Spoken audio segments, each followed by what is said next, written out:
encontro, né? Que agora está gravando. Estamos aqui mais uma vez, mais uma noite, nos encontrando aqui nessa maratona, né? Essa verdadeira maratona que foi essa semana. Muitas discussões interessantíssimas, tardes muito dialógicas e muito interessantes, vários assuntos. E nas noites sempre a gente tem esse encontro, então, com os palestrantes, que também contribuem bastante para um aprofundamento e uma compreensão, né, de Flusser, que muitas vezes nos surpreende, né, pelas ligações inesperadas, muitas vezes, que Flusser causa e que tem nos surpreendido aqui nessas noites. Então, hoje, a gente chega na nossa última noite e a gente vai ter, a gente conta aqui, então, com a presença do professor Ivo Assad Ibri e da Lucrécia Ferrara. E a gente vai começar pelo Ivo, né, apresentando um trabalho, uma palestra, Dialogando com Flusser, Língua e Realidade. Então, Ivo, o espaço é todo seu. Obrigado pelo convite. Eu queria agradecer especialmente o Noval, o Diogo, o Alex, cumprimentar o comitê organizador, parabenizá-lo pelo sucesso do evento, e que ele tenha vida longa, não é? E coloco sempre à disposição para contribuir com ele onde couber. Eu preparei alguns slides que eu vou dividir com vocês, não é? Aqui está. Vocês todos conseguem ver? Sim. Ok. Então, eu preparei alguns slides e o meu tema é justamente sobre por que não está andando aqui. Sim. Meu tema se chama Dialogando com Flusser, tópicos sobre linguagem e realidade. Eu tive o privilégio de conhecer o professor Flusser pessoalmente, fui seu aluno e dos tempos em que eu cursei a Escola Politécnica da USP. Ele, então, era professor de Filosofia da Ciência lá na Escola Politécnica. E as aulas dele eram dadas em um prédio redondo com anfiteatros concêntricos grandes e que no dia da aula dele, o anfiteatro do Flusser estava lotado e os demais tinham lá alguns gatos pingados, né? O tamanho era o sucesso das aulas dele, extremamente fascinantes para aquele público, né, de engenheiros que efetivamente não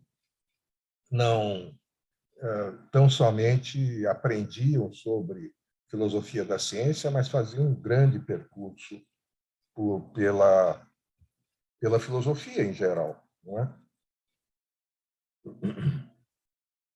Então, conto eu para vocês, na verdade, nesse trabalho, um pouco da história desse meu contato com ele, as conversas que tivemos, né? Tudo que efetivamente também aprendi com ele, e ele foi, de fato, uma pessoa extremamente inspiradora, não é? Nos meus estudos de filosofia. Então, no final dos anos 60, foi quando eu fui aluno dele, né? A retórica dele extremamente sedutora, né?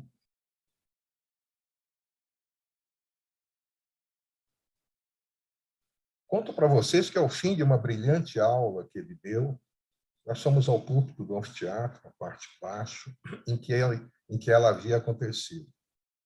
Eu, então, lhe perguntei: professor Flusser, por onde começar o estudo de filosofia? E ele respondeu, após me olhar profundamente nos olhos e passando a mão na vasta barba dele: moço, comece por mim. Essa é uma frase que me marcou muito, insólita, não é? Mas tipicamente da figura magnética que era o Flusser, uma personalidade extraordinariamente forte, né? Comece por mim. Talvez ele dissesse alguma coisa do tipo, não propriamente ligado, né, à parte teórica do que ele expunha, mas que talvez eu me deixasse contaminar pelo que ele estava contaminado. Um profundo amor pela cultura, um profundo amor pela filosofia, um profundo amor pela arte, um profundo amor pela poesia. Eu posso dizer, então, que, de fato, eu comecei por ele. Husserl foi uma inspiração para o meu mestrado em filosofia. Uma gama enorme de interesses na cultura, ciência, arte, especialmente poesia e música. Segui, contudo, caminhos próprios, com a descoberta do pensamento de Peirce e as trilhas de leitura do mundo pela semiótica. Especialmente, eu tive o privilégio também, durante o curso de engenharia, eu tranquei o 4º ano de engenharia para estudar música, teoria musical, porque havia me apaixonado por um compositor de música erudita, Gustav Mahler, e depois eu vou contar um pouquinho sobre Mahler para vocês na sequência. Não é? Então, uma experiência extraordinária, né? Passar um ano estudando música, ouvindo música, e que me marcou profundamente. Eu fui aluno também do professor Milton Vargas, professor da Poli. Ele, inclusive, foi membro da banca, da minha banca de doutorado, me doutorei pela USP, filosofia, e eu o convidei, era o único engenheiro, não é? Afinal, eu era engenheiro formado, já trabalhava no Instituto de Pesquisas Tecnológicas, na área de pesquisa, e convidei o professor Milton Vargas. O professor Milton Vargas, grande pessoa, tive um contato extraordinário com ele, uma pessoa cultíssima, que, de sua vez, era muito amigo de Flusser e promovia reuniões na casa dele. Eu tive o privilégio de ser convidado, né? Algumas vezes, depois, muitas vezes, onde fazíamos lá um trio de discussão de filosofia, variando de ciência, poesia, música, dependendo do dia. Né? Manifestei para eles, a minha paixão por Mahler, né? Especialmente, eu me lembro de uma noite comentando o significado da Terceira Sinfonia de Mahler, a meu ver, a mais semiótica de todas, porque Mahler descreve nessa sinfonia uma espécie de saga natural. Ele compôs essa Terceira Sinfonia numa cabana que ele tinha na beira dos Alpes, num lugar retirado de Viena, e ele tinha uma vista extraordinária para a natureza. Né? Eu me lembro de ele contando isso numa carta, que um amigo dele foi visitá-lo nesse lugar e falou: que bela vista você tem. Ele falou: olha, eu estou compondo e vai estar tudo nessa sinfonia. Era a Terceira Sinfonia. Eu comentei isso sobre o poder semiótico, o poder da leitura semiótica da música. E a minha paixão por Rilke, que também era um autor extremamente apreciado por não só Mahler, né? Mahler também, o professor Husserl gostava muito, e também apreciava muito a poesia de Rilke. Né? Eu me lembro quando eu mencionei pela primeira vez Rilke, o Husserl virou para mim e disse exatamente o seguinte: quem nos ouviria da ordem dos anjos? Ora, essa frase está na primeira, um dos versos da primeira elegia, das elegias de Duino, uma obra maravilhosa de Rilke. Né? Quem ouviria da ordem dos anjos? Aí começamos a semiótica, né? A semiótica, o realismo de Peirce, e que nessas discussões eu levava um pouco a ideia de uma linguagem que estava espraiada pelo mundo, pelo menos inspirada nessa versão realista de Peirce, a filosófica dele, de uma linguagem que poderia ser dita universal, não é? Onde todos os seres vivos, efetivamente, falavam, não é? Ou se manifestavam, ou se comunicavam, numa circulação universal de signos, tomando decisões, interpretando, não é? Quer dizer, a semiótica permite e faculta esse tipo de transporte do vocabulário confinado à linguagem verbal para uma linguagem natural. Tudo isso fazia parte da nossa discussão e eu me lembro bem que Flusser ficava espantado com essa perspectiva e muitas vezes ele silenciava. O silêncio de Flusser era um silêncio muito significativo. Não o silêncio de quem estava aprendendo, mas um silêncio de quem estava processando ideias. As leituras do texto de Flusser, eles sempre me encantaram, o fascínio, me encantaram pela beleza da sua escrita, né? Absolutamente fascinante. E eu descobria, pelo menos no que não foi possível ler, da obra dele, e poder destacar, sob o ponto de vista da linguagem, um dos temas fortes da nossa discussão, uma ontologia da linguagem, né? Seria a linguagem, a poesia, a poesia seria constituída como realidade? Ou seja, seria possível uma poesia que constituiria uma realidade? Esse era um ponto de vista forte em Flusser. Ou uma poesia real constituída por si mesma? Essa seria uma visão mais naturalista da poesia, né? Onde a poesia estivesse espraiada pela natureza. Aí eu passo para uma segunda parte, né? Dialogando com Flusser, linguagem e realidade. A metafísica da linguagem de Flusser, uma espécie de criação da realidade. Uma das partes muito bonitas e que exprime na obra de Flusser justamente o seu apreço não pela poesia, mas pela força da poética, pela força da poesia, pela força da escritura poética como uma criadora de realidade. Ele tinha uma profunda admiração por Guimarães Rosa, né? Aliás, uma profunda admiração que eu partilho também, exatamente. Para mim, para muitos, o maior escritor das Américas. Isso eu tive a ocasião de dizer num congresso nos Estados Unidos. No Brasil, temos o maior escritor das Américas, João Guimarães Rosa. Então, eu destaquei aqui, há uma passagem da obra de Flusser onde ele faz ele canta o conto de Guimarães Rosa chamado As Garças. A realidade da qual nos conta Guimarães Rosa é, portanto, uma passagem que eu separei desse texto dele, conscientemente, a realidade sorvida na fonte da língua, enquanto que a realidade da qual a ciência nos conta se dá ares de ser mais realidade.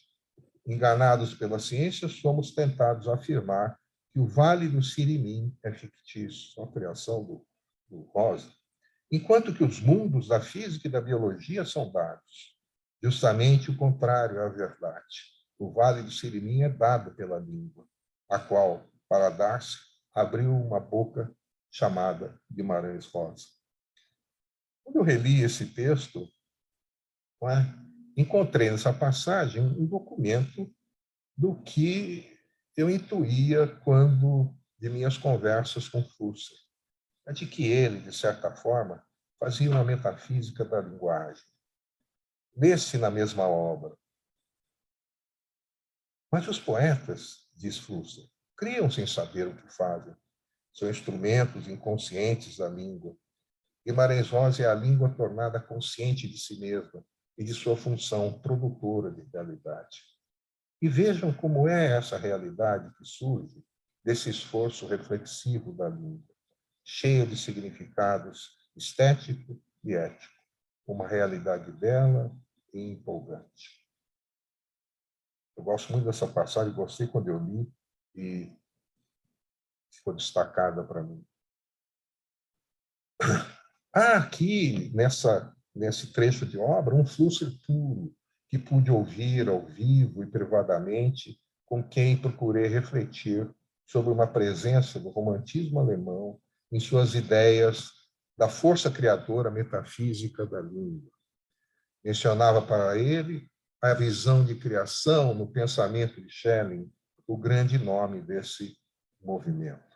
A linguagem do absoluto numa espécie de mediunidade presente do artista.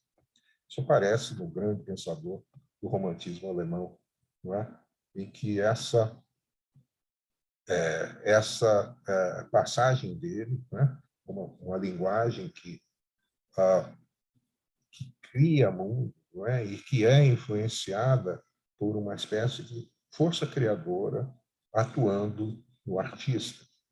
Havia nessa reverência flusseriana por um poder criador da linguagem poética mais um traço do romantismo alemão, que retornou vigorosamente às narrativas poéticas da mitologia grega, buscando resgatar uma origem de uma necessária redeificação da natureza.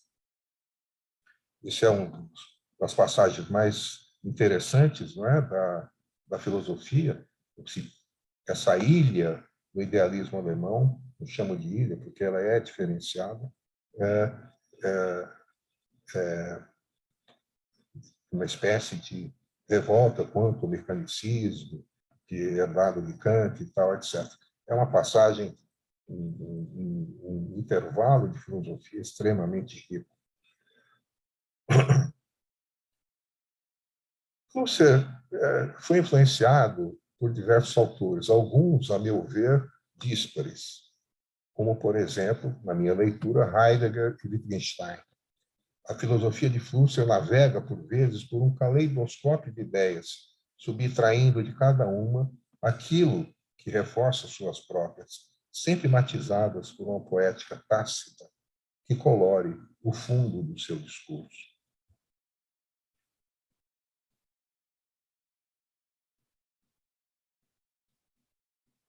Agora é a segunda parte da discussão, né? Trazendo uma metafísica naturalista para a discussão.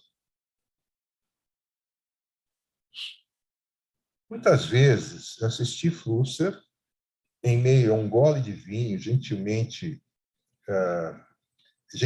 oferecido por Milton Vargas, franzir os sombrolhos quando eu tentava trazer para a discussão autores cuja metafísica não se fundava no imaginário da poesia, mas na dura alteridade de um real indiferente ao que se pudesse dele fazer. Me lembro dessa frase dele. Mas de quem você está falando? Dizia ele. E eu repliquei Scotus, Duns Scotus, o escolástico escocês, e Peirce replicava ele.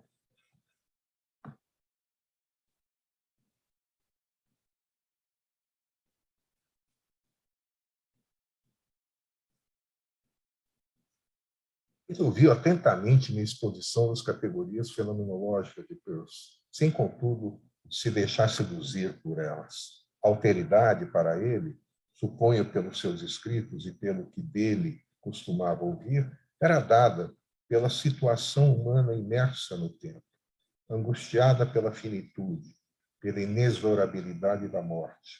Puro Heidegger, com pitadas de Sartre, embora lembrando que Heidegger nunca foi, de fato, existencialista na versão sartreana.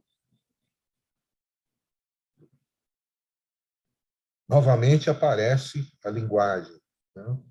Foco sempre destacado no pensamento husserliano. E agora, nessa passagem, uma espécie de linguagem que salva, né?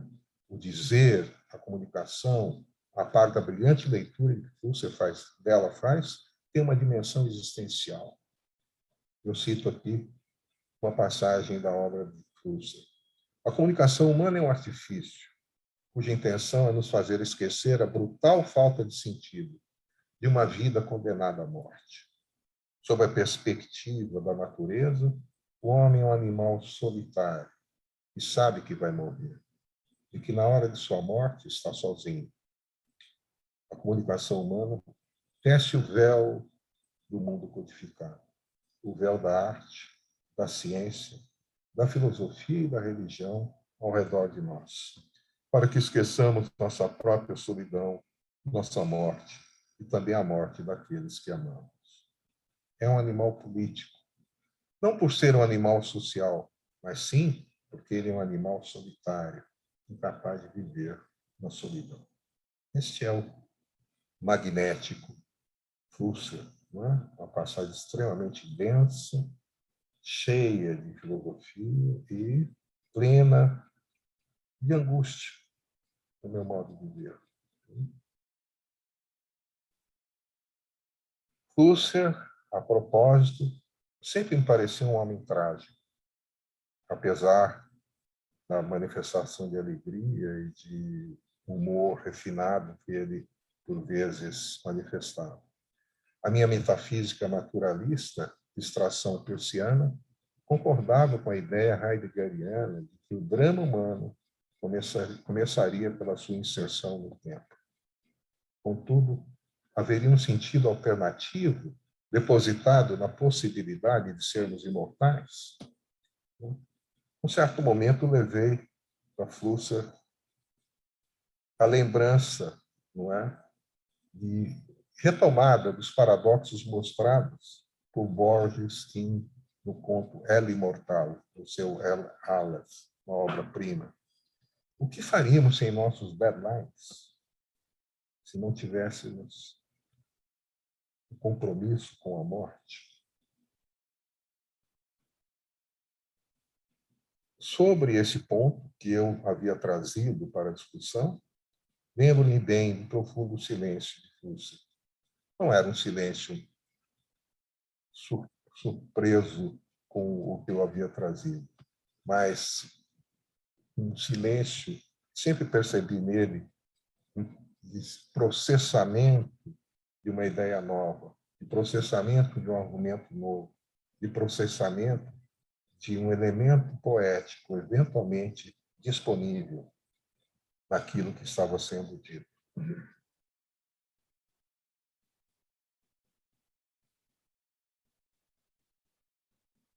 Sobre o silêncio.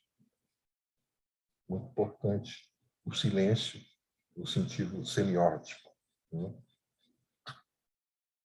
Você traça uma metáfora interessante com os pontos cardeais e a linguagem que faria sentido. Diz ele, no extremo sul, a linguagem nadificada, um nada. O silêncio inautêntico do inarticulado, a pré-linguagem e a consequente realidade do tudo. No extremo norte, o inarticulável, o sublime, o místico, o inefável, aquilo que não pode ser dito. No Equador, situa-se onde a conversação torna-se possível. O extremo sul evidencia como a linguagem é fundante da realidade. A ideia alternativa de realidade, objeto de discussões com Husserl, diria que esta tese inverte o vetor ontológico da alteridade. Mundo determinaria a linguagem, e não o contrário.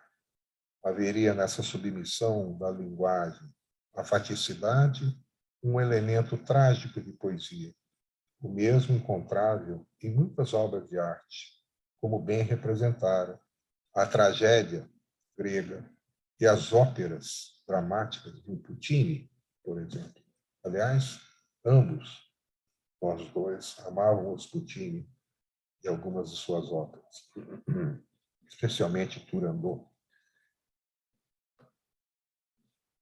Nessa alteridade estaria a ordem do mundo, aquela que interessa a ciência e a acidentalidade insolente de uma faticidade que pertence, antes de qualquer jogo de linguagem, malgrado Wittgenstein, ao jogo do acaso, o mesmo que provoca uma poética dos encontros e dos desencontros. Mas isso já é decorrente de uma ontologia naturalista. Seria isso aceitável por Flusser? Lembro que, aqui cito Wittgenstein, na sua primeira famosa obra, o Tratados Lógicos Filosóficos, que termina de maneira glamurosa. O que não pode ser dito deve ser calado.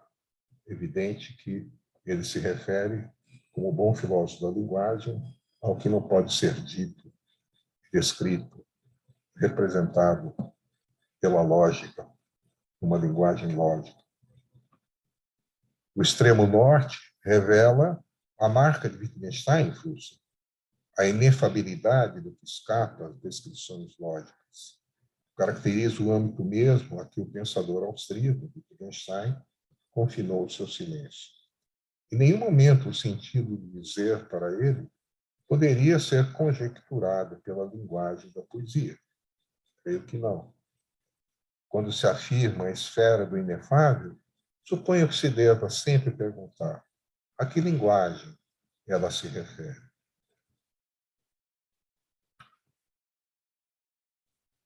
No final, para encerrar a minha exposição, esse breve relato do meu contato heurístico com Husserl e privilegiado, eu tive o privilégio de coabitar alguns momentos de inesquecível aprendizagem e profunda excitação intelectual com o gênio de Husserl.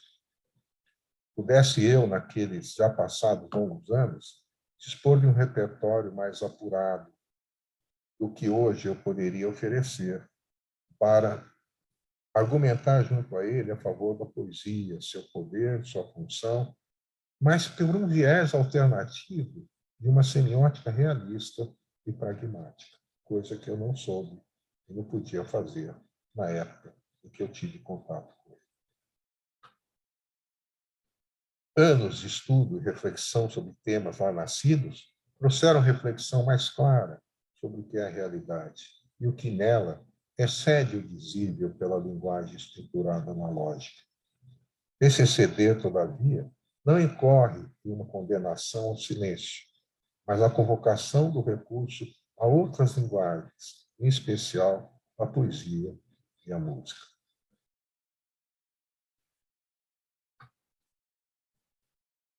Lembro-me bem, depois de uma exaustiva discussão filosófica, ter proposto a Husserl e ao professor Newton Vargas ouvirmos um maravilhoso adagieto da Quinta Sinfonia de Mahler. E um refinado gravador da época, um gravador de rolos, o som principiou a sair. Me lembro bem dessa cena, os olhos de Husserl se fecharam, um silêncio autêntico e reverencial espraiou-se imensamente por nós. Muito obrigado. Muito obrigado. Parabéns. Uma belíssima apresentação, linda, poética, né? Uma mistura da teoria com a experiência e os encontros na vida. Maravilhoso, muito inspirador. Muito obrigado. Eu acho que a gente pode deixar, de repente, as perguntas, né? Enfim, quem quiser fazer algum comentário, alguma pergunta mais para o final, vamos passar para o próximo palestrante, mas antes eu gostaria de me desculpar aqui. Eu não fiz a devida apresentação do professor Ivo, e eu queria fazer isso agora, né? Então, o professor Ivo Assad Ibri é mestre em filosofia pela PUC São Paulo e doutor em filosofia pela USP, postdoctoral fellow na The Institute for Advanced Studies of Indiana University, USA. É professor titular da PUC São Paulo e professor colaborador da Faculdade São Bento, São Paulo. É fundador do Centro de Estudos do Pragmatismo, do Programa de Estudos Pós-Graduados em Filosofia da PUC São Paulo e editor das revistas Cognitio. Muito obrigado, professor. E agora a gente passa para a fala da professora Lucrécia D'Alessio Ferrara, que possui graduação em Letras Neolatinas pela pela PUC de São Paulo, doutorado em literatura brasileira pela PUC São Paulo também, professor livre docente pela Faculdade de Arquitetura e Urbanismo da USP, professor titular emérito da PUC São Paulo, professor titular aposentado da USP, Faculdade de Arquitetura e Urbanismo. Atualmente exerce a função de professor titular junto ao programa de pós-graduação em Comunicação e Semiótica da PUC de São Paulo, líder do grupo de pesquisa Espaço Visualidades, Comunicação, Cultura. Tem experiência na área de comunicação, com ênfase em teoria da comunicação, atuando principalmente nos seguintes temas: epistemologia da comunicação, cultura, semiótica, arquitetura e design. E hoje ela vai nos presentear com uma fala sobre a dramaturgia de Flusser. Por favor.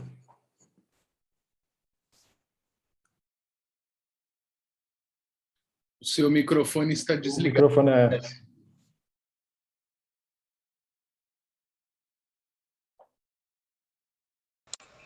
Pronto. Muito obrigada, eu agradeço imensamente o convite para estar aqui com vocês hoje. Quero cumprimentar pelo sucesso do evento, Norval, Diogo, Alex, estão todos de parabéns. Acho que valeu a pena o trabalho que tiveram. Sem dúvida alguma. Coragem.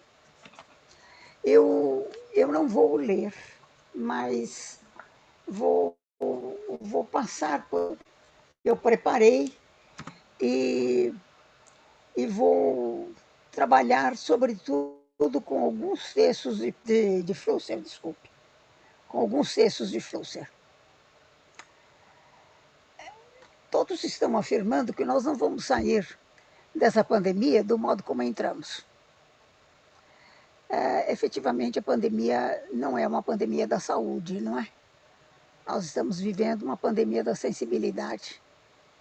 E para trabalhar com esse tipo de pandemia, é necessário que tenhamos a coragem de olhar comparativamente pelo que havia antes e pelo que teremos depois. Trabalhar com esse antes significa trabalhar com o tempo. Ou seja, toda pandemia tem uma temporalidade e ela cria temporalidades também. Entretanto, eu proponho prudência no trabalho. E eu procuro entender Flusser a partir de uma única obra, que é a História do Diabo. Estudada em duas formas, nas suas formas de pensar, nas suas formas de dizer e nas suas formas de entender. Embora no decurso da análise da História do Diabo, eu vou trabalhar com outros textos de Flusser também.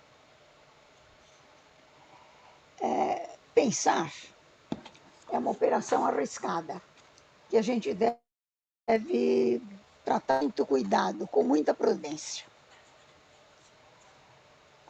Entretanto, precisa ter certo espírito de aventura, não podemos ter medo do risco e, sobretudo, a gente deve trabalhar alegremente, trabalhar com esse risco com certo bom humor.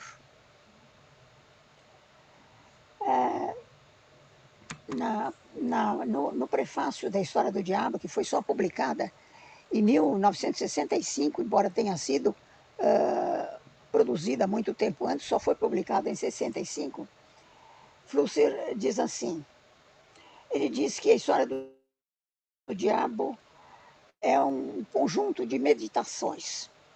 E ele diz, as meditações tiveram, com efeito, duas faces. A primeira teve início com a minha expulsão pelos nazistas de uma realidade chamada Praga e resultou em anotações em alemão que nunca foram publicadas. A segunda fase teve início com a minha integração na realidade chamada Brasil e resultou no presente livro, A História do Diabo.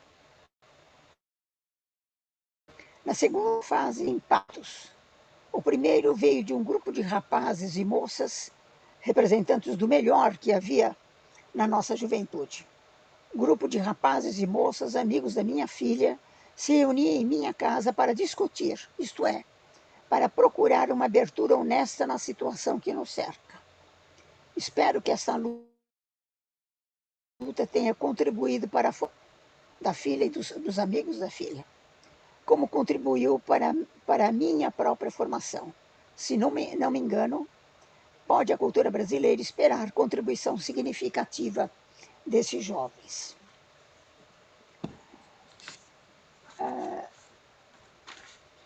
Na realidade,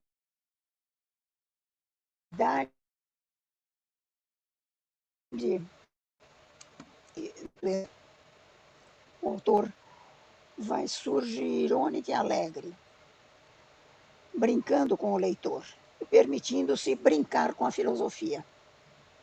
É possível que Flusser brinque de ser filósofo. Esta brincadeira ele aprendeu com o diabo. Uma brincadeira ficcional. E o diabo foi o grande parceiro de Flusser. Foi o grande parceiro de Flusser. A história do diabo é um álbum de conceitos, mas que não são autoexplicativos ou autorreferentes. Não nos são dados de modo imediato. Exigem ser pensados nos detalhes que os ficcionalizam e os posicionam como se realidade fossem. Eu não sei se vamos trabalhar com ficção ou se vamos trabalhar com realidade. Flusser propõe uma filosofia que, se pensada através de conceitos, poderia ser apresentada nossas causas e consequências, mas essa não é a opção que Flusser escolhe. Para superar essa linearidade, é necessário aprender com Flusser a caminhar nas vias transversas, aquelas da pandemia, que percorrem a escritura histórica que decorre das artes do diabo. Dessa escritura chama-se pecado. O diabo e os pecados são as personagens que dramatizam a história e fazem da história do diabo um capítulo de Flusser dramaturgo. É por isso que eu chamei o meu texto de Dramaturgia de Flusser. Não é por acaso. Ele trabalha toda a história do diabo como dramaturgia. Hoje à tarde, vendo o Miklos falar, ele falou sobre a história do diabo. Evidentemente, eu acho que nós não concordamos bem, porque ele jamais poderia imaginar que Flusser tenha aprendido a brincar com o diabo. O argumento dessa escritura chama-se pecado. O diabo e os pecados são os personagens que dramatizam a história e fazem da história do diabo um capítulo de Flusser dramaturgo. Enquanto conceito, a história pôs uma interrogação. Exige ser respondida, mas sua resposta está na brincadeira que nos leva a brincar com conceitos. Os conceitos jogam entre si e o diabo afia e amola.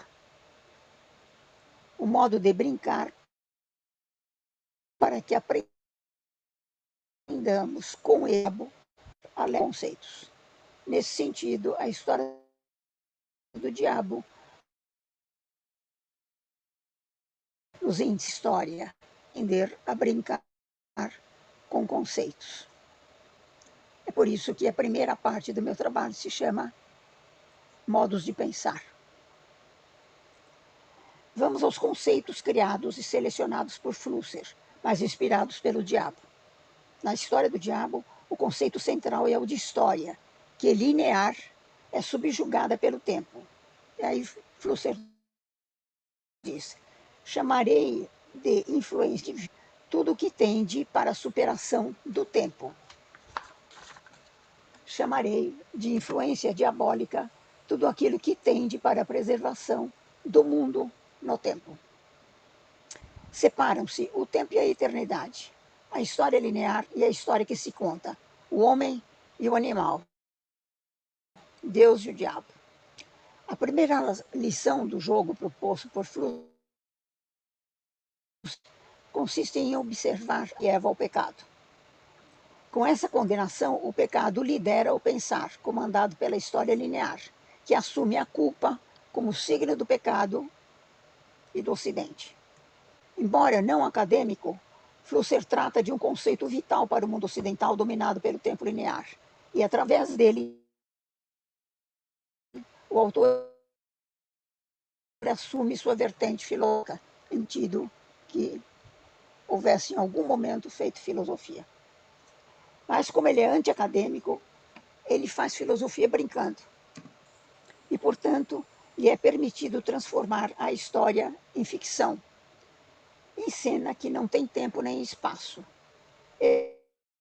Esse é o jogo que Flusser aprende, e ambos nos ensinam a jogar entre pecados. No jogo com a história linear, os pecados tradicionais, contados como 7, mudam de nome. Mudar de nome significa traduzir o que parece obscuro e abstrato, e essa é a primeira lição ensinada pelo diabo.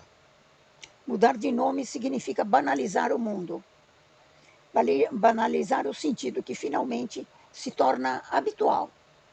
E na sua versão simplificada, tudo afirma do ar. Mudar de nome significa tornar banal o pecado. E como tal, independe de o aceitarmos ou não. Pois traduzido, o pecado perde sua vergonha e supera o original pecado de Adão e Eva. E também os pecados capitais, que são congêneres ao pecado original. Além disso, mudar de nome significa mudar de condição histórica. Significa transformar a vida em ficção, que, escrevendo a história, a transforma em cena dramática. Apresenta o pecado como coadjuvante do diabo, ou seu homólogo banalizado.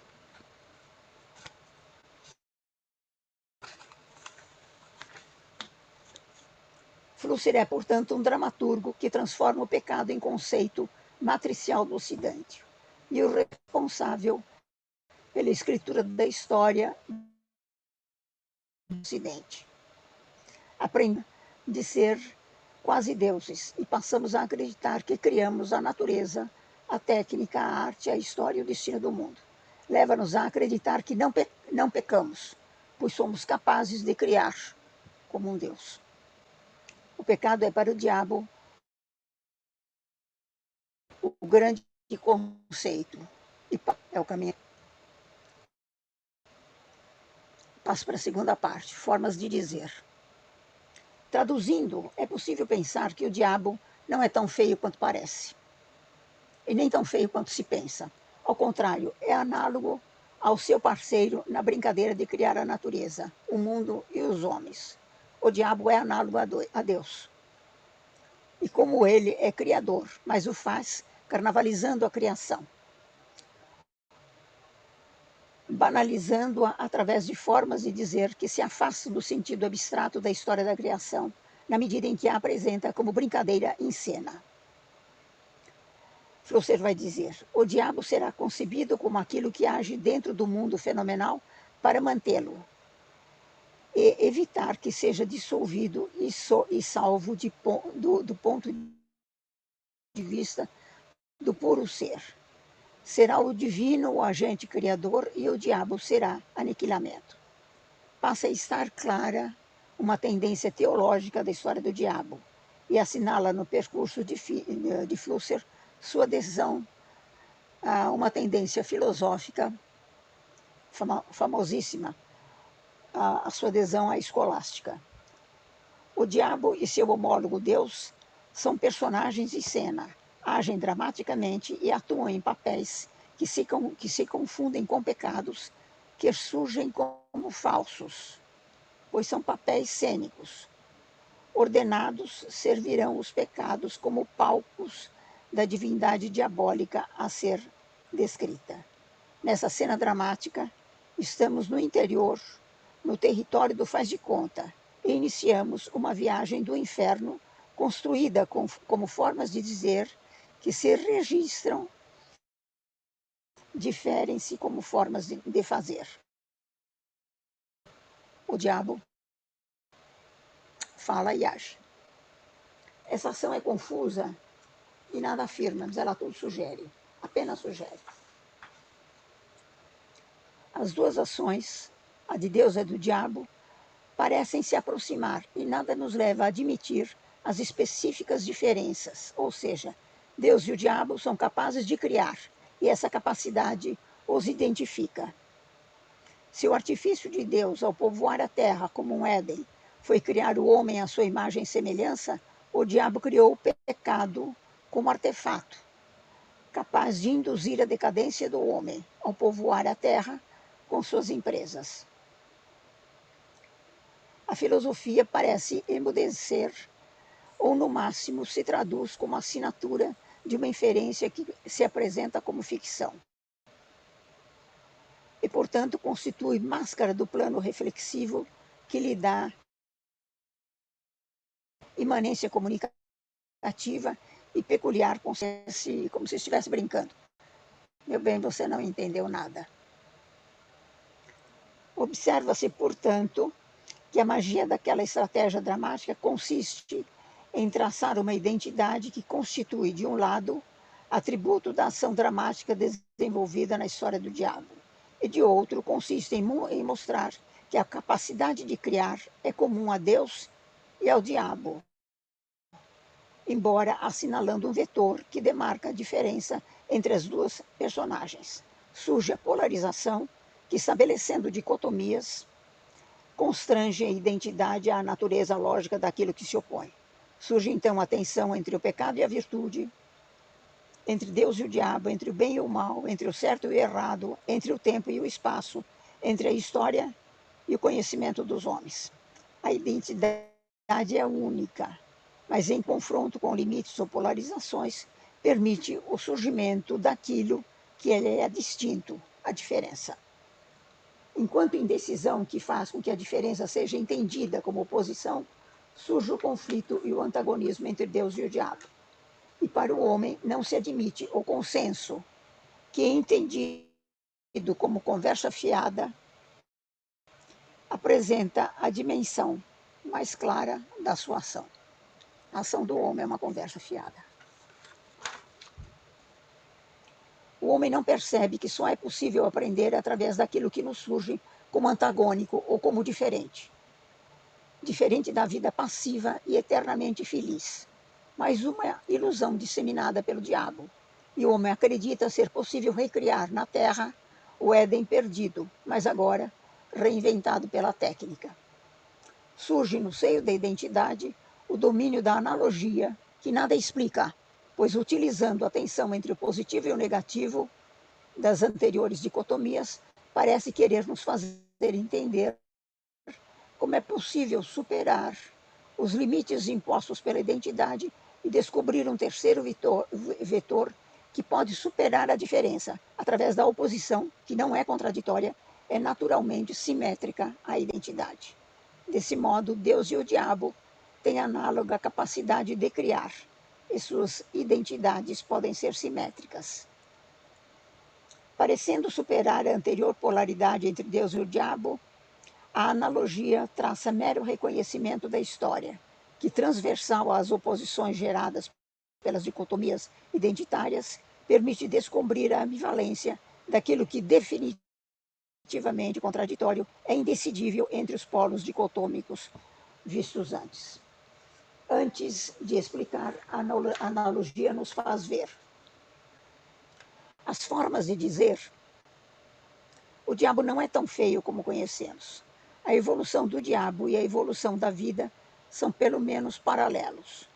Uma das teses deste livro, diz Husserl, será com efeito a afirmativa de que a evolução da vida não passa de encarnação da evolução do diabo. As formas de dizer são superiores àquilo que se pensa, porque mais do que explicar, constroem o concreto que, análogo ao desejado, chama a atenção para possíveis consequências através de cesuras semânticas inusitadas. Desse modo, as formas de dizer nada explicam. para tudo ou quase tudo poder dizer de muso, indeterminado, por dizer. Nós passamos a vida fazendo isso. Através dos modos de dizer, monta-se a ação dramática do acaso e seu cenário adequado é a Terra.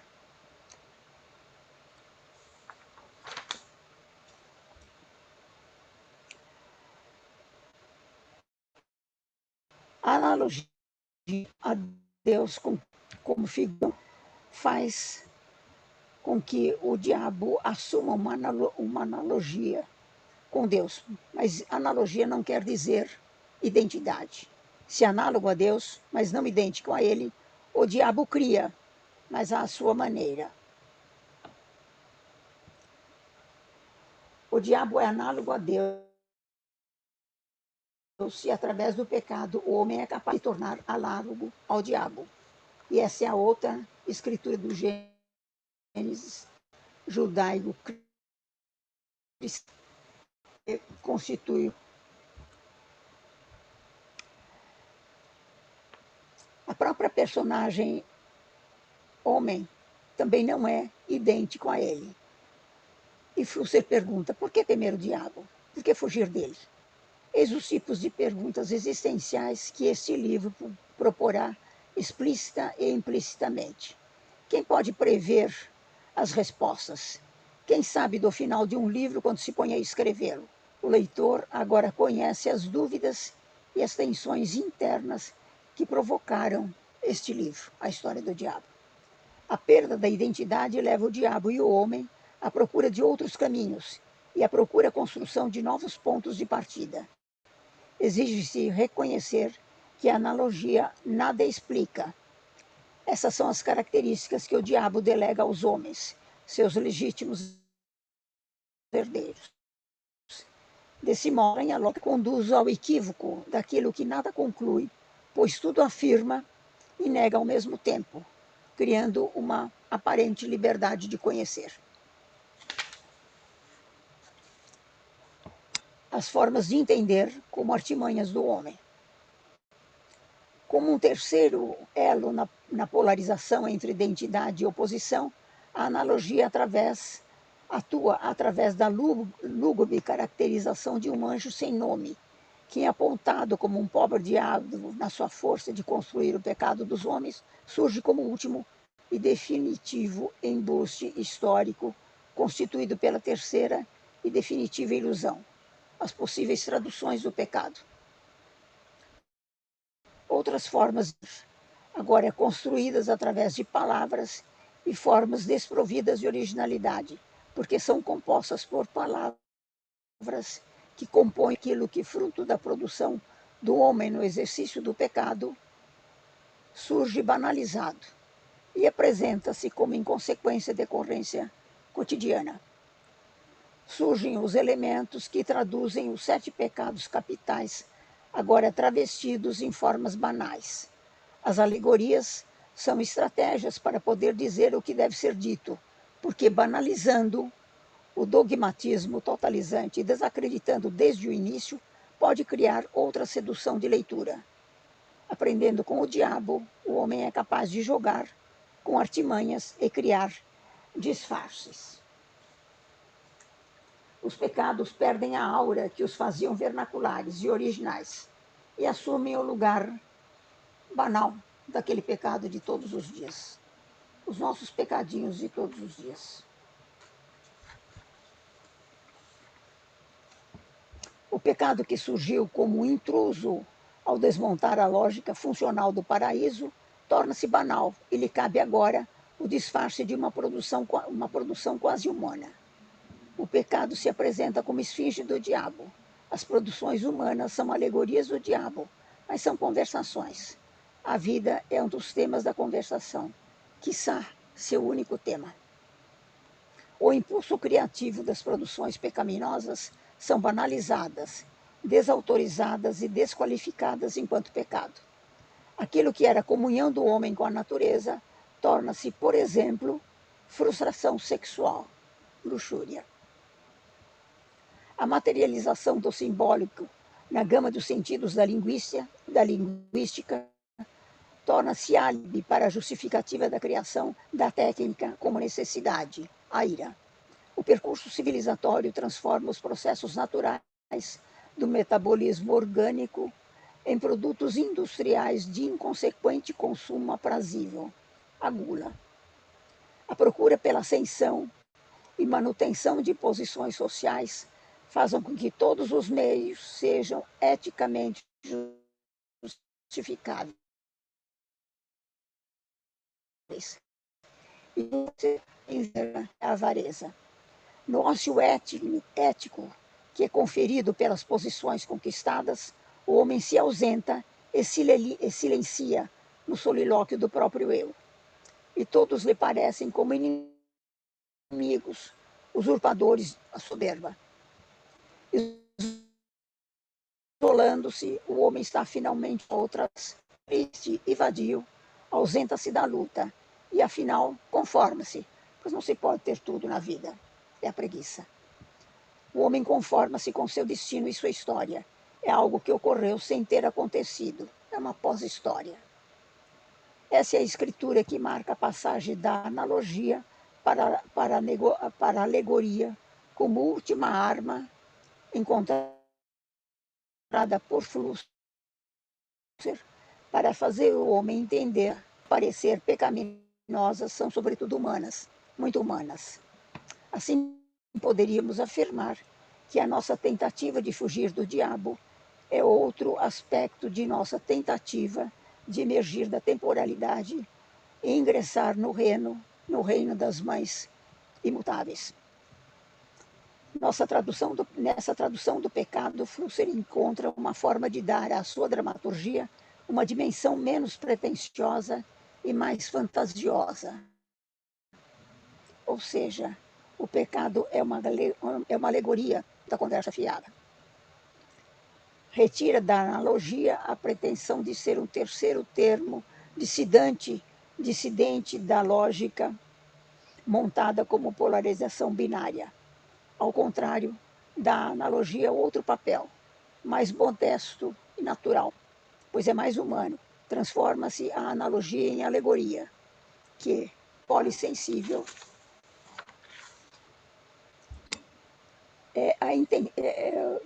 retém a intenção do livro. Trabalha de modo alegórico o saber dizer, transformando-o em forma de perguntar, o melhor do que aprender. É por isso que os alunos perguntam em lugar de aprender. A história do diabo é uma alegoria do mundo contemporâneo, voltado para a consagração da técnica e, através dela, para uma possível história capaz de ser recomeçada, sem reconstruções daquilo que foi obra do diabo e máscara do pecado.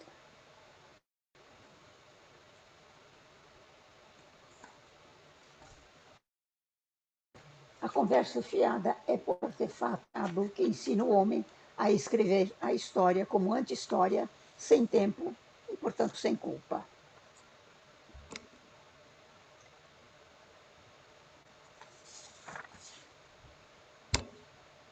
Mas como filósofo sem definitivas convicções, o dramaturgo Flusser utiliza os artifícios do diabo para nos sugerir a experiência de um primeiro sinal de interferência antidiabólica na sinfonia da vida. O nosso olhar um tanto cansado já aceitou sua tese de que a luxúria é a mola mestra da mente e deixou-a muito de acompanhar os malabarismos dos feiticeiros modernos. Nós, leitores de Flusser, podemos acreditar nessa sugestão e admitir que a dialética progressista está sendo afinal substituída pelo diálogo que nos levaria a reconhecer os artefatos do diabo e seus artifícios pecaminosos. Teríamos afinal aprendido com a história do diabo e com a dramaturgia de Flusser. Se o conseguimos, saberemos distinguir o que é um disfarce do pecado, embora se apresente como progresso técnico. Conseguiremos perceber os disfarces do diabo, que, jogando com a história, a entende como inconsequente alegoria da vida. Seria a alegoria o último disfarce do diabo para nos convencer de que não somos responsáveis pela história? as respostas a essas questões são escolhas a serem feitas, mas não são histórias do diabo. O conjunto dessas respostas poderá nos levar a aprender com a experiência do pecado e entender que as escolhas dos homens concretizam sua maneira de escrever a história do presente, embora sem futuro perecível e assegurado. A vida e o pecado podem ser descuidos prosseguidos. Muito obrigada.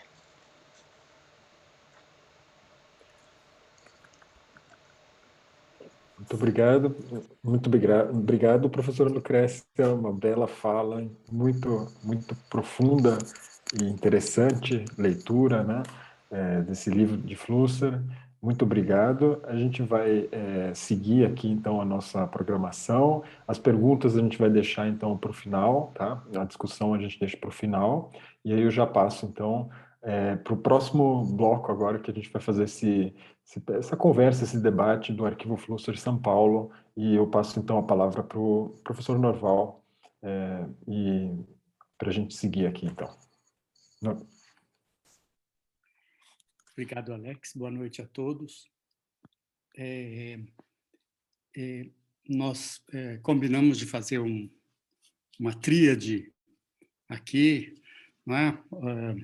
Uma tríade de falas, o Alex, o Diogo e eu, e cada um escolheria um pequeno aspecto, mas, na verdade, para fugirmos de um balanço desse congresso notável, com tantas contribuições tão interessantes, tanto por parte das conferências quanto por parte das comunicações. Então, eu pude assistir algumas delas e fiquei encantado com a diversidade e que mostra um pouco a diversidade de Flusser. Essa era a nossa intenção com o Congresso, né? Mostrar, primeiro, a atualidade do pensamento de Flusser, segundo, procurar descortinar toda a diversidade da pesquisa. E nesse sentido, posso dizer que fico muito contente, né, porque o Arquivo Flusser São Paulo tem feito, nos últimos anos, pesquisas de temas que não estavam na pauta dos estudos flusserianos. Tá? Então, o Congresso mostrou que não somos só nós que estamos fazendo estudos fora da pauta, mas que toda a comunidade de leitores de Flusser, né, e que não gosta de se chamar de flusseriana, mas de leitor de Flusser. A própria diretora do arquivo Flusser Berlim disse: não sou flusseriana, sou uma leitora de Flusser. Nós também somos leitores de Flusser. E eu vou falar também de um aspecto que já foi tratado, sim, por algumas pessoas, mas talvez mereça um pouco mais de atenção. Vou falar sobre ambientalidades. E eu começo contando sobre um filósofo japonês chamado Tetsuro Watsuji, da primeira metade do século passado, morreu em 1960, e que publicou em 1935 um livro chamado, em japonês, Fudo, que significa vento e terra. E como subtítulo, Reflexões para uma antropologia filosófica. O Watsuji lança, logo no começo do livro, o conceito de ambientalidade, como a outra parte da moeda daquilo que se chama historicidade. Então, ele, como tradutor de Nietzsche, tradutor de Kierkegaard para o japonês e depois tradutor de Heidegger, e depois estudou com Heidegger, diz que a estrutura da vida humana tem duas faces. a historicidade e a ambientalidade. E a vida humana possui uma estrutura dual, portanto, que é histórica paisagística. Bom, não vou me aprofundar ainda, porque não dá tempo da gente falar muito sobre essa fantástica filosofia, essa fantástica obra, Filosofia da Paisagem, de Tetsuro Watsuji, que foi professor em Kyoto. E agora, numa nota à margem, o Diogo Bornhausen descobriu, numa correspondência de Flusser, é claro, todos nós considerávamos absolutamente impossível que Flusser tivesse tido contato com este japonês. Interessantíssimo. Diogo descobriu, numa correspondência de Flusser a Miguel Reale, uma referência àquele filósofo japonês que fala da paisagem. Então, ficou estabelecida a ponte, e aí se justifica o fato de eu querer trabalhar aqui um aspecto de Flusser, que é o aspecto das ambientalidades, as ambientalidades de Flusser. Faço aqui uma pequena citação, uma frase emblemática de Flusser. Ele disse numa conferência em alemão: Raum, das sind meine Schmerzen. Com o seu sotaque de alemão, de Praga e teatral. Não é? Então, espaço, eis aqui as minhas dores. Dedicamos, alguns anos atrás, uma exposição no SESC às dores do espaço, não é? De Flusser. E aí, a partir desta ótica das ambientalidades, que são os elementos paisagísticos, histórico-paisagísticos, que ele trata, e que ele descreve, e que ele aborda. Né? Então, eu fiz um pequeno levantamento, eu não vou falar, desenvolver cada um deles, porque senão levaríamos horas, mas são 2, 3 minutos só. Primeira ambientalidade. Flusser, quando fala das 3 grandes catástrofes, na sua conferência Reflexões Nômades, ele fala que a primeira grande catástrofe se chama hominização, e foi a queda do homem, e aí sua ida para a savana. Então, ele está lidando aí com o espaço, com a ambientalidade da savana que faz com que os nossos pés se especializem, nossas mãos se especializem de outra maneira, nós ganhemos uma fala verbal, predominantemente verbal, e não predominantemente gestual, como era o caso dos nossos parentes primatas, os outros primatas. Né? Então, a savana como a grande ambientalidade que nos ensinou a caminhar e a experimentar o mundo. E aí ele diz a palavra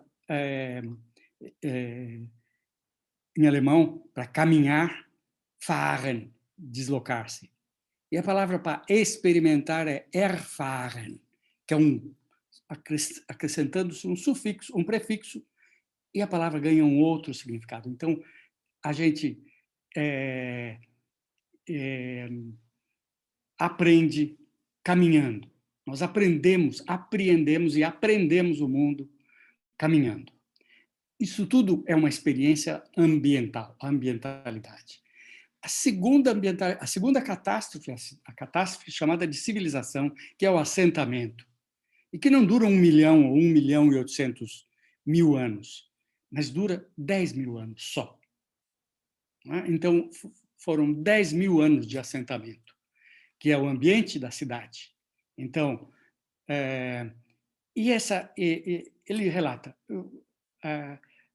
esse ambiente do assentamento, cujo verbo em alemão é sitzen, ou em latim é sedere, possibilita uma segunda ação, que é besitzen, possuir, ou em latim, possedere. Então, aquilo que o nômade não podia ter, que era possuir e acumular bens, nessa segunda ambientalidade, nós passamos a executar como função central da nossa vida. Sentar e possuir.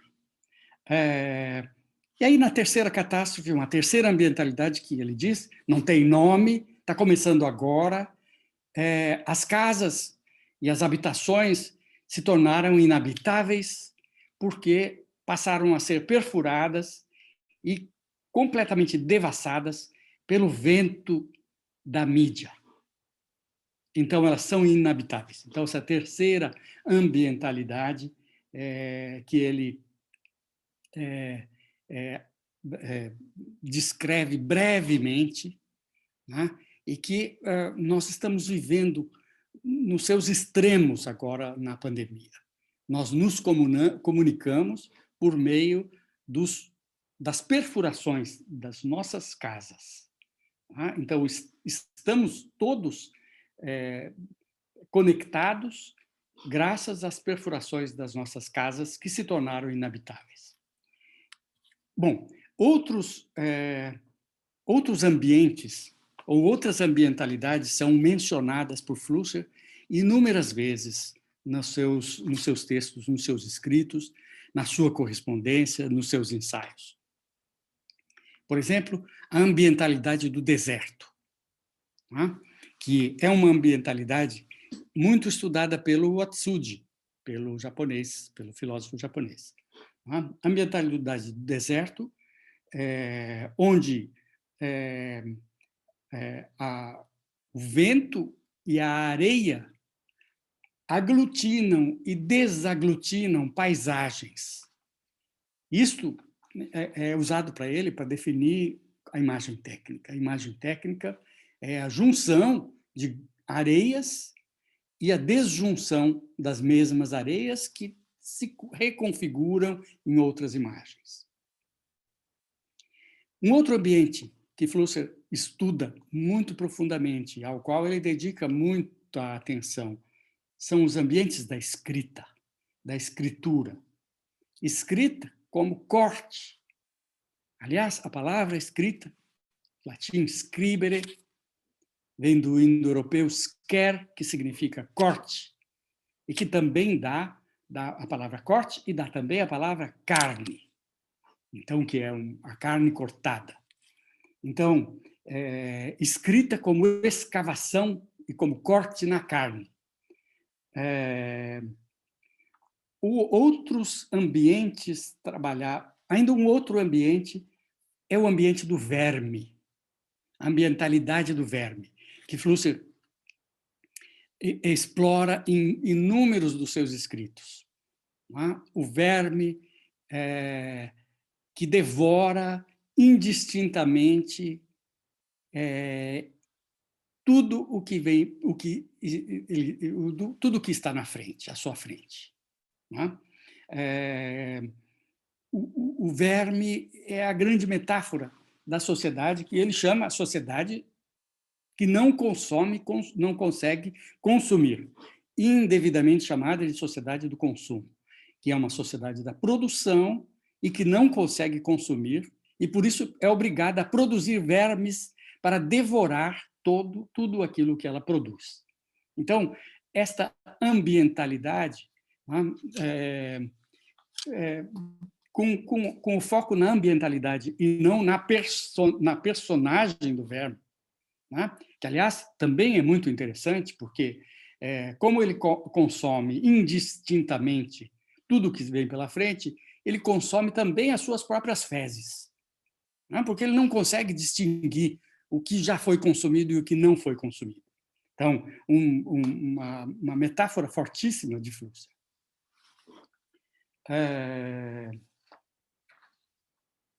Os ambientes do migrante, de migração, que foram trabalhados aqui já em outras conferências, em outros trabalhos, do exílio, do estrangeiro, que somos todos estrangeiros, afinal somos todos estrangeiros. E nesta história, nesta ambientalidade, ele inclui aí o brasileiro. Quem é o brasileiro, afinal? é um estrangeiro, e a sensação e toda a sua percepção da cidade de São Paulo, uma cidade absolutamente estrangeira para todos. Estrangeiros somos todos nós.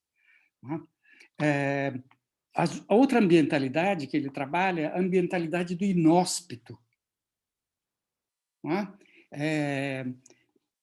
O ser não se sentir hospedado em lugar nenhum. E aí entra a figura da pátria, que ele odiava, a figura da pátria que ele rejeitava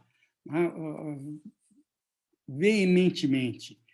Ele se recusava a fazer conferências onde houvesse uma bandeira sequer.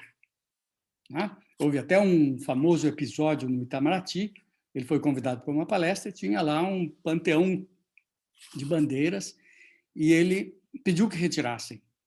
Como estavam no Itamaraty, sem ordem superior, não conseguiriam retirar. E como sua filha trabalhava no Itamaraty, ela o levou ao superior e ele ficou lá 10 minutos argumentando e a alta autoridade do Itamaraty ordenou: tirem as bandeiras, este homem é um gênio. Então, esta ambientalidade das bandeiras, em nome que ele rejeitava. Bom, os ambientes das escadas. A escada faz parte do pensamento de Flusser. E, desde já, a escada da abstração, que a gente traduz, às vezes, como escalada da abstração, que é uma escada negativa, de certa forma, o oposto da escada de Jó, que sobe. Então, na abstração, nós vamos para um buraco da zero dimensionalidade. Os ambientes projetivos, no seu último livro inacabado, do sujeito ao projeto, do subjeto ao projeto, onde os ambientes da projeção, nós não somos mais subjetos, segundo Flusser, nós já somos projetos, ou seja, nós somos projeção para o futuro, ambientes futurológicos. Os ambientes da superficialidade, o elogio à superficialidade. O que significa a superficialidade dentro de uma nova ótica, de uma ambientalidade? Flusser trabalha na contramão de que superficial é automaticamente negativo. Então, dentro da pós-história. Os ambientes biombos, que são as janelas. Segundo Flusser, a janela que deveria abrir para o mundo, ela, na verdade, chama atenção para si própria, como janela. Então, ela se transforma num biombo, que já foi trabalhado também como na figura da máscara, pela professora Janete, de Barcelona. Os biombos. Os ambientes da religiosidade e da musicalidade, da mística. Isso foi pouco estudado em Flusser. Há poucos elementos, há poucos dados, há poucos escritos e há poucos estudos sobre isso. Mas Flusser, nos seus primeiros tempos em São Paulo, e ele escreve isso na sua autobiografia, que, aliás, não se chama Bodenlos, se chama Bodenlos em alemão, mas em português ele deu um nome de atestado de falta de fundamento. E o novo livro vai se chamar isto, que foi o nome dado pelo Flusser, falta de fundamento. Então, não é sem chão. Claro, a falta de fundamento é falta de chão, mas ele dá um nome muito mais elaborado em português do que é o título em alemão. Então, os ambientes da religiosidade, da musicalidade e da mística e dos místicos. Então, ele escreve na sua autobiografia ter se dedicado, assim que chegou em São Paulo, à leitura dos místicos. O Atsuji, o japonês, escreve sobre a paisagem, a ambientalidade da Europa do Norte como a ambientalidade da bruma e da mística. Ao contrário da ambientalidade do sul da Europa, do Mediterrâneo, que é a ambientalidade da luz, da luminosidade e da visibilidade. Um outro ambiente de Flusser, os ambientes a ambientalidade das não coisas e das coisas. É um outro estudo, uma outra proposta, uma outra leitura do mundo que Flusser faz a partir das não coisas e das coisas. Então, a crescente desvalorização das coisas em favor de uma inflação das não coisas. Enfim, são muitas ambientalidades. Se formos levar ao pé da letra a frase de Flusser, espaço, eis aqui as minhas dores, nós não podemos esquecer destas ambientalidades todas de Flusser. Então, era apenas um panorama, eu espero não ter extrapolado demais o tempo. Obrigado pela atenção. Muito obrigado, professor Norval, pela bela fala também. Muito interessante essa questão dos ambientes também. Eu vou passar aqui já para o professor Diogo, né, para ele fazer as considerações também. Obrigado, Alex. Obrigado a todos. Eu vou fazer um pouco quase um fechamento e um depoimento, na verdade. Estávamos na antessala, antes do público geral entrar, agora com o professor Ivo e a Lucrécia, e estávamos discutindo alguns desafios que nós passamos nos últimos tempos, inclusive na organização de um congresso inteiramente remoto. E os desafios também de se falar sobre um único autor. Normalmente os congressos são um pouco mais variados em torno das suas temáticas. Isso nos trouxe, esses dois fatores, alguns receios, que na verdade nos fez nos surpreendermos positivamente. De um lado, podemos fechar hoje o cálculo geral, mas tivemos nessa semana cerca de 1.150 conexões. Não vou dizer pessoas, porque muitas pessoas estiveram presentes em todas as salas, mas 1.150 movimentos em torno do Congresso, o que é bastante raro para o Congresso, tanto presencial quanto remoto. Por outro lado, o desafio sobre o único tema ou sobre um único autor, na verdade, nos demonstrou que a diversidade, como o Norval bem falou, de temas que o Flusser traz. Falamos de poesia, falamos sobre viagens, o corpo, as programações tecnológicas, nomadismo, mobilidade, música.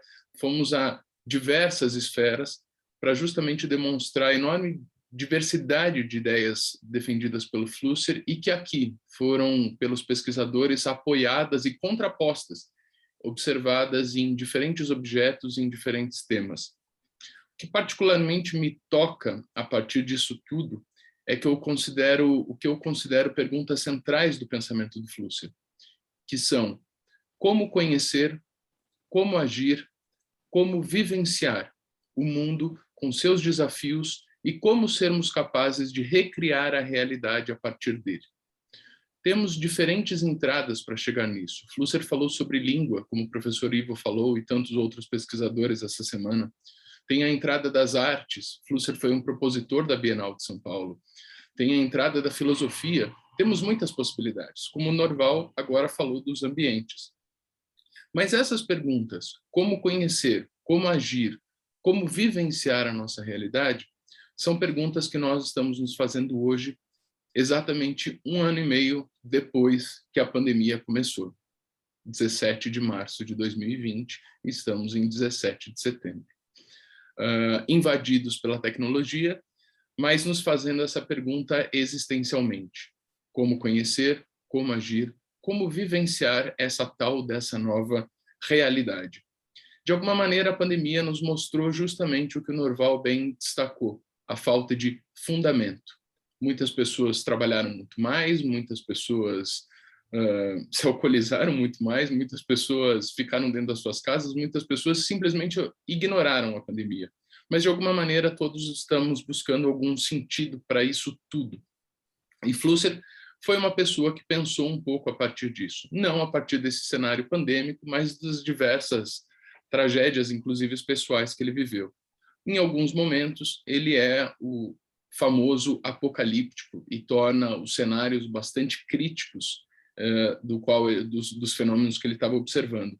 Em outros momentos, ele vai ser extremamente positivo na sua proposta, e é interessante pensar especificamente em torno de uma pergunta: como conhecer, ela nos chega no ambiente onde nós estamos. Um ambiente do conhecimento, um ambiente da educação. Não só pelo Congresso, mas também pela instituição que nos abrigou. O mundo hoje vive essa questão. O que significa conhecer e aprender hoje? E o Flusser novamente nos ajuda. Para ele, não adianta nós revermos a nossa convivência a partir das suas estruturas tecnológicas, das suas estruturas burocráticas, das suas estruturas curriculares, mas sim sua infraestrutura, fazendo com que a tecnologia não faz, criando. Ainda que Flusser tenha se dedicado muito às mídias, Flusser não é um filósofo das mídias. Flusser é um filósofo das mediações. Ele está interessado no campo relacional que nós temos com o mundo, de que forma nós nos reconhecemos uns com os outros. O ambiente do saber é essa relação. E enquanto muitas instituições educacionais hoje no mundo se debatem sobre esses desafios, os desafios de ser trazidos pela pandemia, temos a sorte de ter essas ideias desde a sua origem plantadas na nossa instituição, na FAAP. Realizar esse congresso aqui é uma honra pessoal e uma honra do Arquivo Wilhelm Flusser, que nós possamos continuar aprendendo com as ideias que ele nos trouxe. Muito obrigado.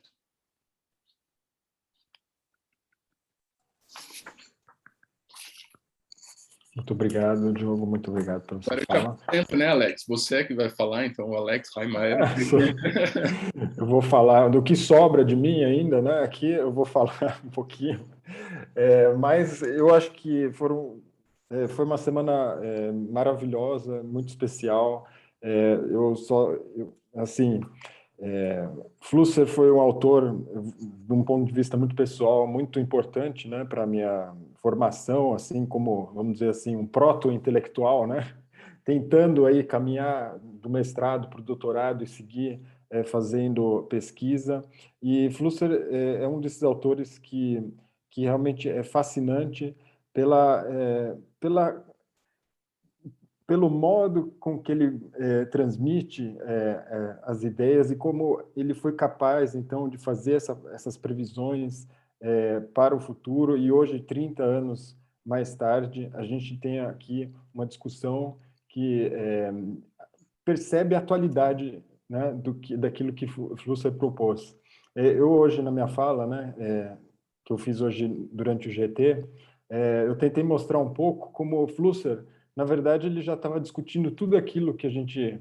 ele estabeleceu, na verdade, toda a teoria para a gente usar e pensar as questões que estão acontecendo agora, exatamente neste momento, né?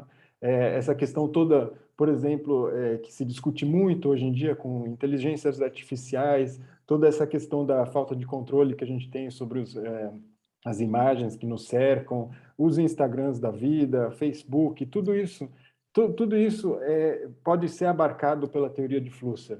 Basta que a gente olhe para ela e tente fazer com que ela torne ela um pouco mais clara e faça o ajuste necessário para os tempos que a gente vive hoje. Então, isso eu acho que eu estou dizendo isso porque isso é um dos esforços que eu estou tentando fazer, de tentar entender como que a gente consegue localizar Flusser, os conceitos de Flusser que ele coloca, para a gente entender como que a gente pode pensar essas questões atualmente, né?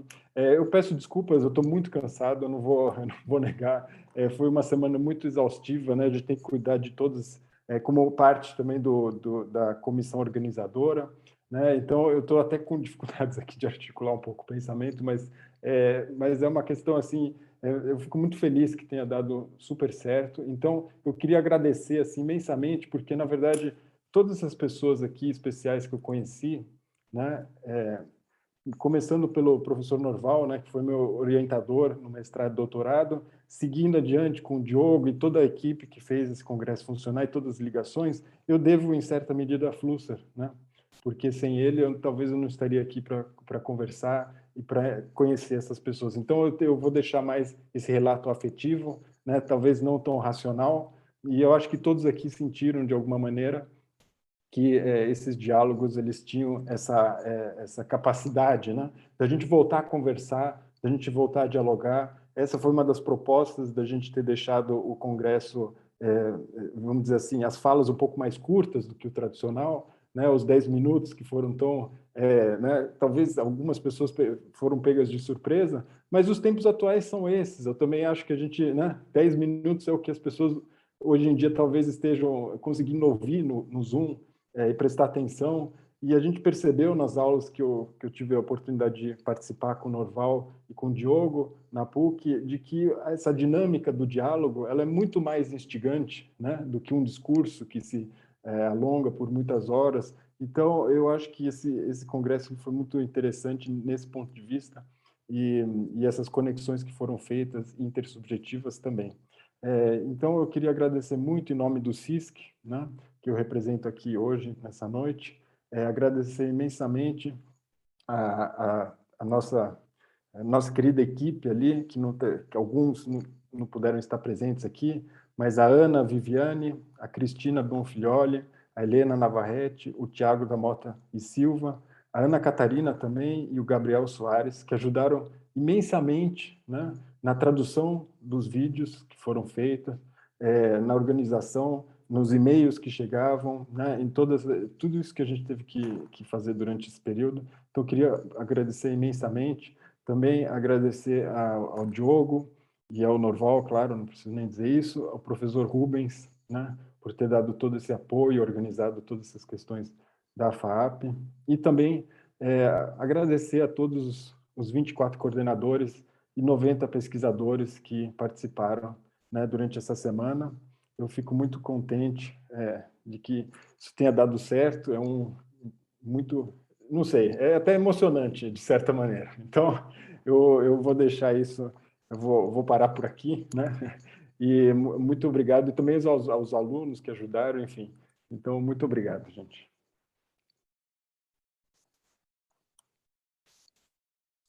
A rabeira aqui do Alex para fazer esses agradecimentos, que não podem faltar a todos os conferencistas, a todos os participantes, Ivo, Lucrécia, que estão aqui, mas a todos que se dispuseram a gravar os seus vídeos, enfim, a nos enviar, a equipe do CISC, em especial a todo o corpo de pessoas que participaram da organização na FAAP, então a TV FAAP, a professora Nathalie, coordenadora do curso de rádio e televisão, os professores que administraram o Zoom, Arthur Bueno, Fernando, Sandra, Rodrigo, Edilamar, Ronaldo Entler, os alunos, tivemos vários grupos paralelos. Eu fiz uma brincadeira essa semana com a professora Lúcia Santaella, inclusive, que ela perguntou como que estava. Eu falei, eu estou parecendo um investidor da Bolsa de Valores, que eu tenho 5 telas disponíveis diante de mim, e eu vou conversando com um monte de gente ao mesmo tempo, e dentre essas pessoas que nos sustentaram muitíssimo, estão uma equipe guerreira de alunos de iniciação científica, um dos projetos incríveis que nós realizamos aqui na FAAP, e que nos ajudaram com toda a administração e com toda a gravação. Muitas pessoas perguntaram se isso vai estar disponível. Sim, vai estar disponível, inclusive, a gravação de tudo isso. Então, em breve, a gente vai lançando tudo isso. Agradecer ao Ricardo, administrativo da Faculdade de Comunicação, que foi nos detalhes na última semana. Ao Rubens, meu querido Rubens, obrigado que está aqui, pela disponibilidade, enfim, pela paixão pelo Flusser também, que nós dividimos, e essa instituição, né, que eu duvidoso para falar, né, mas enfim, que abrigou a FAAP, que nos abrigou e aceitou essa empreitada, e colocar um congresso no meio junto da Semana de Comunicação foi uma tarefa hercúlea aí, mas que a gente conseguiu realizar. Muito obrigado a todos os alunos, todos, todas, todes, todo mundo que está aqui. Muito obrigado. Norval? Claro, eu não vou repetir os agradecimentos, mas eu assino embaixo de todos eles. Eu só quero destacar o nosso amigo Rubens, aqui, que acreditou nesse projeto utópico, né? Ambientalidade da utopia, projeto utópico. Vamos fazer um congresso online, assim, no meio da... Antes ia ser presencial, porque planejamos isso antes da pandemia, e aí, com a pandemia, tivemos que adiar em um ano, mas o Rubens acreditou, apostou, né, e nos incentivou, nos apoiou nos momentos em que a gente estava mais desanimado, participou. Então, Rubens, olha, o nosso abraço imenso a você, discípulo de Flusser, que, de certa forma, representa aí a presença do Flusser, assim como o Ivo também representa as pessoas que conheceram o Flusser pessoalmente. Não é? E, então, o nosso abraço enorme de agradecimento por tudo isso que você nos possibilitou e que aconteceram, e as coisas que aconteceram durante essa semana, coisas de absolutamente ficar sem fala diante desse universo, né? desse mundo inteiro que Flusser nos abre. Tá? Obrigado, obrigado a todos os que participaram. E, é claro, eu não vou repetir os nomes de cada um dos, dos mosqueteiros e mosqueteiras que batalharam aí duramente, o Diogo, o Alex, membros da diretoria do Arquivo Flusser, a Helena Navarrete, o Tiago Malta e Silva, a Cristina Bonfilioli, a Ana Elisa Viviane, e depois a Ana Catarina e o Gabriel Soares também. Tá?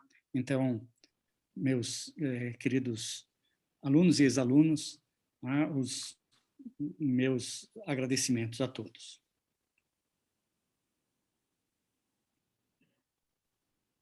Em breve os vídeos estarão no ar. Em breve os vídeos estarão no ar. Então, de todos os GTs e tudo, tá? Só avisando aqui. Bom, e se alguém quiser fazer alguma pergunta, professor Ivo, professor Lucrécia, para nós comentar, enfim, temos tempo, tá tranquilo, tá? Então...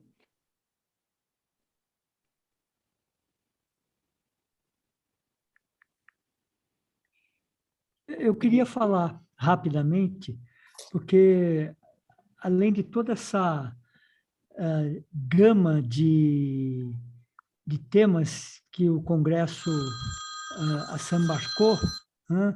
Hoje foi um dia muito especial, essa noite foi uma noite especial, porque a gente teve duas falas muito bonitas, muito fortes e de tratamentos muito distintos, né? Enquanto o Ivo traz algumas conexões que nós já conhecíamos e outras que não conhecíamos, a Lucrécia traz aí, a partir do texto do Diabo, né, uma possibilidade da dramatúrgica em Flusser, que também é uma estrada que se abre, né, para a gente olhar com mais cuidado, né, e com mais flexibilidade do que a gente já tem em relação à obra do Flusser. Então, realmente, as duas falas hoje foram assim, né, o Alex falou em afeto, né, foram muito afetivas e muito fortes. Eu fiquei muito tocado com as duas falas. Muito obrigado aí, Lucrécia e Ivo. Eu não tenho perguntas, mas eu só tenho elogios. Fiquei pensando aqui se o Glauber, em 64, ele lançou o filme Deus e Diabo na Terra do Sol, e cada vez que a Lucrécia falava em Deus e Diabo, eu falava, será que o Flusser viu esse filme? É uma grande interrogação aqui para nós.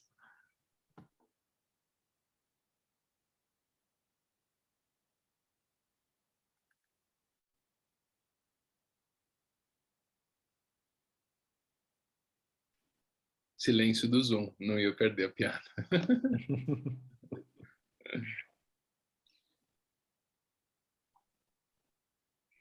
Diogo, deixa eu, já que o silêncio tem que ser quebrado, né? Eu queria lembrar a participação dos nossos colegas e estudantes estrangeiros que também estiveram aqui até agora, neste momento, não é? E que trouxeram aí também uma recepção de Flusser. Então, tivemos vários colegas e estudantes e doutorandos do Chile e da Argentina, não é? E também de outros países. Então, queria só lembrar que isto nos deixa ainda mais animados a prosseguir a pesquisa de Flusser, que começa a ganhar uma repercussão também fora do Brasil. E como nós do CISC temos como foco da internacionalização a América Latina, não é? Então queremos conversar com os nossos irmãos. Então eu quero agradecer a todos aqueles que estiveram aqui presentes. Rodrigo Braune, do Chile, Breno Oneto, do Chile, Anaí e Agustín, da Argentina, enfim, e todos os seus alunos, doutorandos e mestrandos. E aproveitar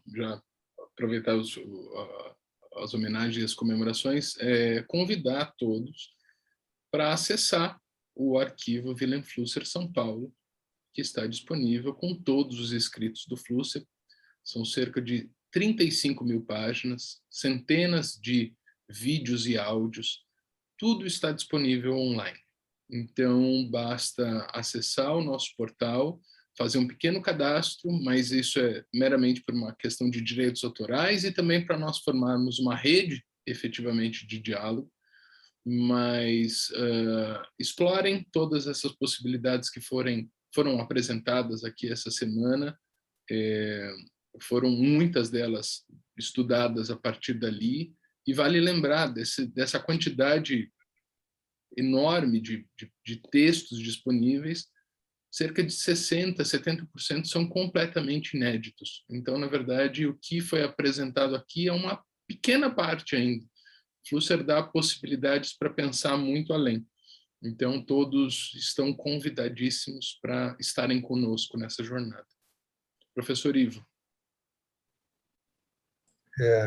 Sim, eu queria sugerir a vocês que no próximo evento vocês acrescentassem no título do congresso a palavra internacional. Eu acho que merece, né?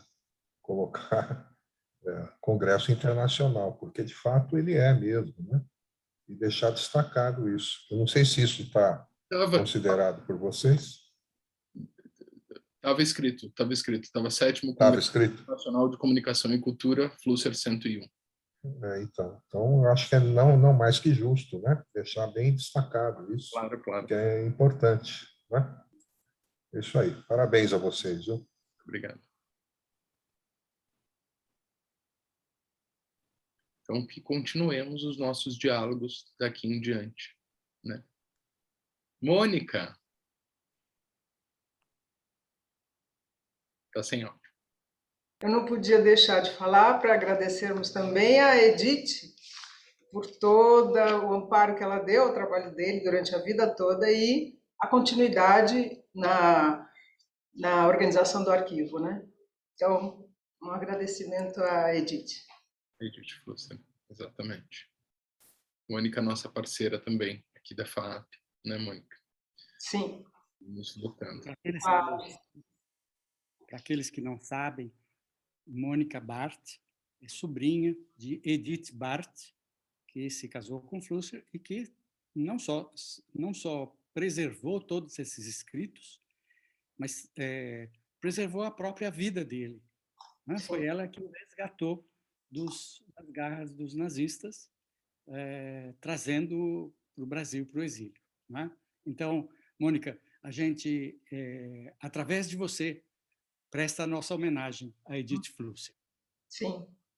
E para mim é uma honra, né? Estando também na FAAP, fazendo parte da FAAP já há 30 anos, também como professora e como estudante, né? Da comunicação da FAAP e das artes, e por influência de Flusser, né? Sempre. Então é isso, eu agradeço, Norval, e a todos que fazem parte desse arquivo, que colocam em destaque essa obra tão importante. Muito obrigada.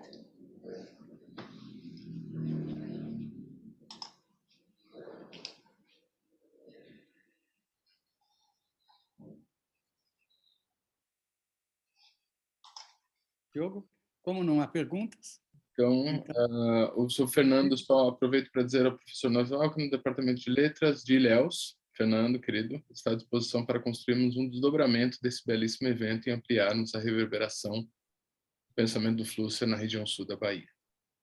Fernando, só se for agora. Vamos que vamos. Nos interessa muito. Já respondendo pelo Norval, inclusive. Perdão, Norval. Bom, já que não temos perguntas, fazer um agradecimento então especial a todos. Um bom final de semana, um bom descanso. Continuemos nos cuidando, né? E sigamos em frente em contato. Serão sempre bem-vindos. Um grande abraço.